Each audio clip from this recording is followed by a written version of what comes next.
Vote কাকে দিব? দেশটা সুন্দর হবে তো? প্রিয় দর্শক, আসসালামু আলাইকুম। নির্বাচন সামনে, কিন্তু আজ একটা প্রশ্ন আমাদের সবাইকে নাড়া দিচ্ছে। আমরা কাকে ভোট দিব? আজকাল এমন একটা সময় দাঁড়িয়ে আছি, আমরা অনেকে চিনতেই পারছি না কে সত্যিকারের দেশ চায় আর কে শুধু ক্ষমতা চায়। এটা বোঝা কঠিন হয়ে গেছে। আজ বাজারে গেলে দাম বেশি, হাসপাতালে গেলে চিকিৎসা অনিশ্চিত, আদালতে গেলে বিচার পেতে বছর লেগে যায়। আমরা প্রশ্ন করি, বিচার কি সুন্দর হবে? আইন কি সবার জন্য সমান হবে? গরিব মানুষ কি চিকিৎসা পাবে? আমাদের সন্তানরা কি নিরাপদে থাকবে? কিন্তু ভোট দিতে গেলেই আমরা দ্বিধায় পড়ে যাই। বিএনপি দিব, আওয়ামী লীগ দিব, জামায়াত দিব, নাকি এনসিপি দিব?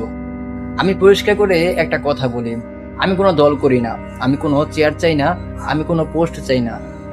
আমি একজন সাধারণ মানুষ যে চায় দেশটা সুন্দর হোক, মানুষ শান্তিতে থাকুক, ভবিষ্যৎ প্রজন্ম ভালো থাকুক। সরকার কে বানায় আমরা অনেক সময় ভুলে যাই। আল্লাহ তাআলা শেষ সিদ্ধান্ত নেন কে ক্ষমতায় আসবে।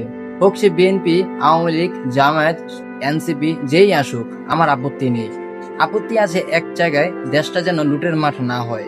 এখন আসি আসল কথায়। প্রিয় দর্শক, আমরা যে ট্যাক্স দিই, দোকান থেকে, বিদ্যুৎ বিল থেকে, গ্যাস বিল থেকে, মোবাইল রিচার্জ, বাসাবাড়ি, সব জায়গায় এই টাকাগুলো আমাদের। আমার প্রশ্ন, এই টাকা কোথায় যায়? যদি সরকার বলে এই বছরে এত কোটি টাকা ট্যাক্স এসেছে, এই মহল্লা থেকে এত টাকা উঠেছে, এই টাকায় এই স্কুল হয়েছে, এই টাকায় এই হাসপাতাল হয়েছে, এই হিসাব যদি জনগণের সামনে দেয়, তাহলে আমি বলি যেই সরকার হোক, আমি তাকেই আবার ভোট দিব। আমার মতো অনেকেই তাকে ভোট দিবে।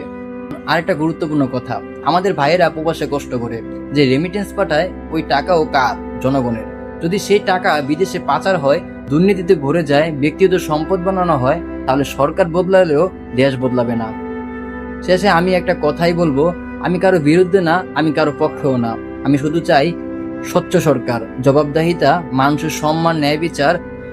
আমার কথা যদি কারো মনে কষ্ট দেয়, ক্ষমা দৃষ্টিতে দেখবেন। আমি রাজনীতি করি না, আমি দেশটা ভালোবাসি। আপনারা যদি দেশকে ভালোবাসেন, চিন্তা করুন, প্রশ্ন করুন, আর ভোট দিন বিবেক দিয়ে।